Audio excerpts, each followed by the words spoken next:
지금 21세기 우리 대한민국의 화두가 무엇일까? 라고 생각해 본다면 전 생존이라는 생각이 듭니다. 무사히 할머니가 될 수 있을까?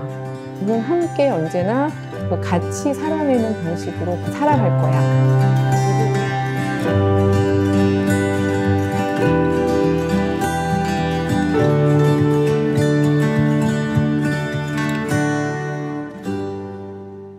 마지막 강의네요. 제목을 제가 생존을 위한 여성들의 연대와 공존이라고 붙여보았는데요. 생존. 이게 시대의 키워드가 될 수도 있는 시절을 맞았구나 이런 생각이 듭니다. 우리나라가 정말 근대화를 너무 빠르게 지나왔잖아요. 지나오는 동안 시절마다 핵심적인 목표가 있었던 것 같아요. 우리가 성취해야 되는 과제. 일제치하 때는 당연히 이제 해방이고 독립이었겠죠. 대한민국 정부가 수립이 되고 난 다음에는 전쟁이 있고 이랬기 때문에 통일이 화두였던 적도 있었고요. 그 다음에 산업화, 우리도 한번 잘 살아보세 이럴 때는 근대화의 화두가 있기도 했었고요. 그 다음에 80년대에는 또 민주화 화두가 있기도 했었죠. 시절마다 갖는 어떤 집단적인 목표가 있게 되는데요. 저는 이제 사회학자로서 만약에 지금 21세기 우리 대한민국의 화두가 무엇일까? 라고 생각해 본다면 전 생존이라는 생각이 듭니다. 뉴스로 보도되고 가까이에서 들리는 많은 소리들이 병사 정도가 아닌 거죠. 그리고 젊은이들만이 아니에요. 그러니까 어린이부터 정말 노인에 이르기까지 그러니까 자연사가 오히려 드문 이런 보도들을 접할 때마다 너무 가슴이 아픈 일들이 많이 있는데요. 심지어 한 청년은 얼마 전에 그런 노래도 만들었어요. 무사히 할머니가 될 수 있을까? 근데 신기한 건요. 이 노래 제목을 딱 들려줬을 때 청년들은 벌써 이게 무슨 소리인지 알아듣거든요. 근데 무사히 할머니가 되어왔던 분들은 그 노래 제목이 무슨 함의를 갖는지를 모르세요. 할머니가 되는데 무사함이 뭐가 연관이 되지? 라고 생각하시는 분들이 많은데 전쟁 세대도 아닌데 라고 생각을 하는 건데 사실은 무사히 할머니가 되기 위해서 우리는 청장년, 중년, 그다음에 노년 이렇게 계속해서 생애사를 살아가야 하는 거죠. 그거 자체가 이미 과제이고 너무 위험한 그런 사회를 살고 있다는 청년의 절규였던 거죠. 그냥 단순히 생물학적으로 내가 할머니가 되는 것만이 아니라 노래 가사에 보면요. 죽임 당하지 않고 죽이지도 않고서라는 단어가 나옵니다.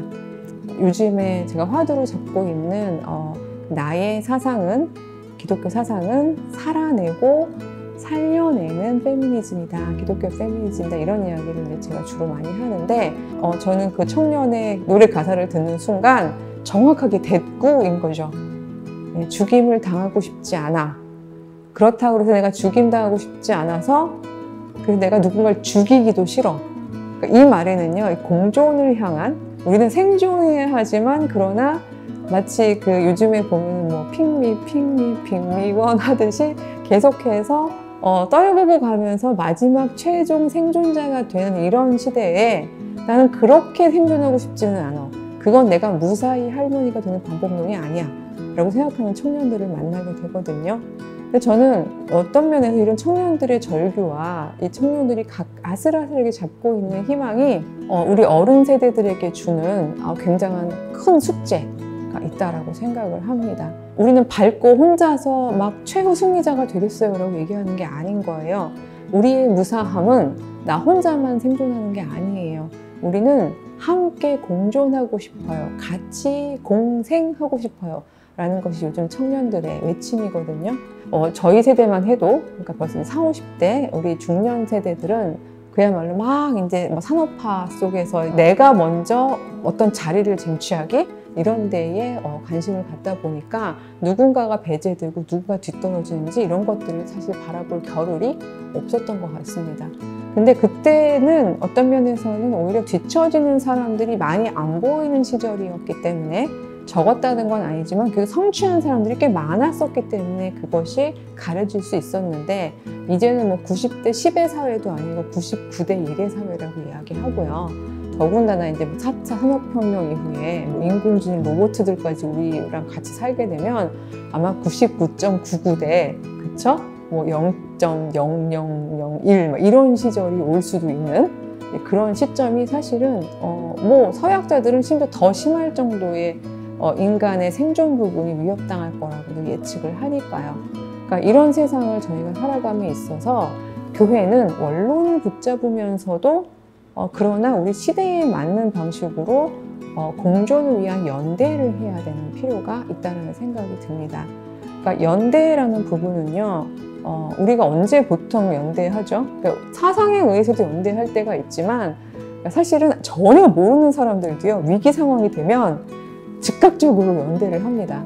특히 이제 우리나라 사람들 보면은 가끔 보면은 뭐 이렇게 어린아이가 갑자기 깔려 있는데 서로 모르던 시민들이 막 몰려와가지고 봉고차 하나 번쩍 들고 막 이러잖아요.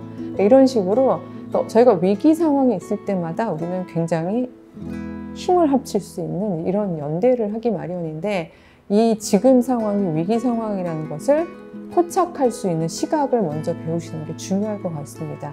왜냐하면 제가 서서히 계속 노출되다 보니까 위기 상황인 걸 모르시는 경우가 되게 많아요.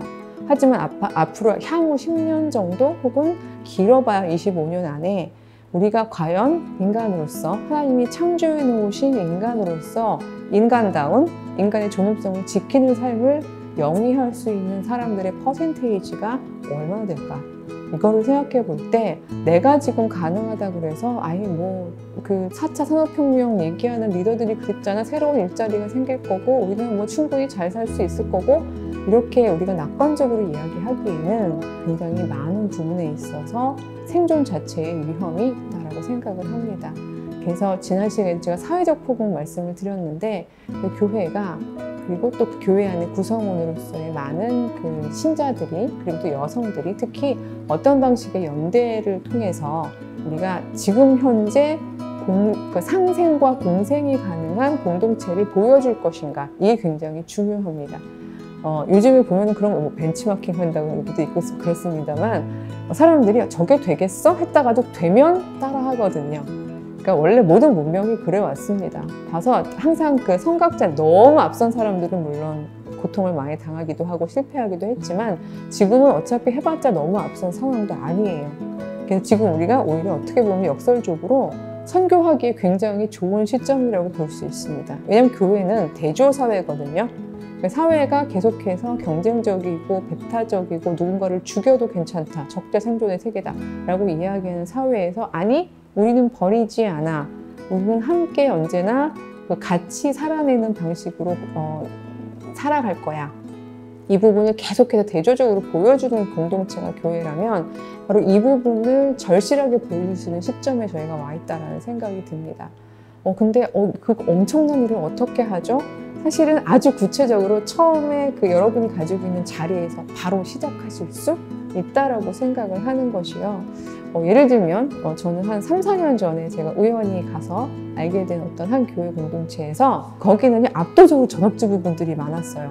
일강에서 제가 여성의 콜링 말씀을 드렸습니다만, 전업주부로서 가사노동을 한다고 해서 그것이 낡은 콜링이라는 뜻은 결코 아닙니다.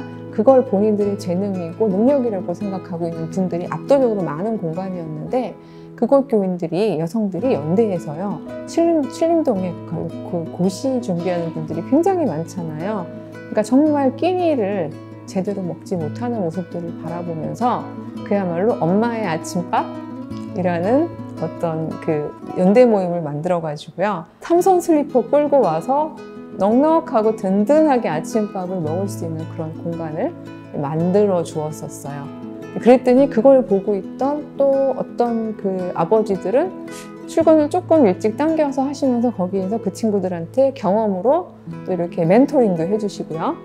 또 거기에 그 식비가 많이 들어간다는 걸 알게 된 어떤 분들은 시간은 없지만 나는 돈으로 후원을 할게요, 이런 식으로 해가면서 계속해서 그 연대하는 모임 속에서 이 공동체가 거룩한 하나님의 밥상이 되는 모습을 제가 한번 본 적이 있어요. 그래서 이런 것들도, 그러니까 하나 시작하면 저게 되네? 하고 다른 교회에서도 할 수 있는 거고요. 그러니까 생존이라는 것, 사실 하루 한 끼 든든하게 먹으면 저희 버티잖아요. 그러니까 바로 그런 방식으로 이게 어떤 생물학적 밥이든 사회적 밥이든, 우리가 그 많은 청년들이, 그리고 또 많은 여성들이, 또 다른 사회적 약자들이 든든하게 하루를 살아낼 에너지를 주는 네, 그런 공존을 위한 연대의 그 모습을 저희가 보여줬으면 좋겠습니다.